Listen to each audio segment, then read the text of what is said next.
কারো কথায় খুব কষ্ট পেয়েছে, চোখে জল আসছে, মন খারাপ করবেন না। সম্ভব হলে স্নান করে ফেলুন, না হলে চোখে মুখে জল দিয়ে এক গ্লাস জল পান করুন। তারপর আপনার মনের যত রাগ, অভিমান, যন্ত্রণার কথা ডায়েরিতে লিখে ফেলুন। ব্যাস, দেখবেন অনেকটা হালকা লাগছে। আপনার কষ্টের কথা ভুলেও কাউকে বলবেন না কিন্তু, তা না হলে পরে আরও কষ্ট পাবেন।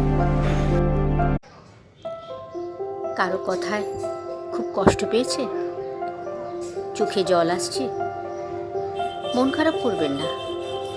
সম্ভব হলে স্নান করে ফেলুন, না হলে চোখে মুখে জল দিয়ে এক গ্লাস জল পান করুন। তারপর আপনার মনের যত রাগ, অভিমান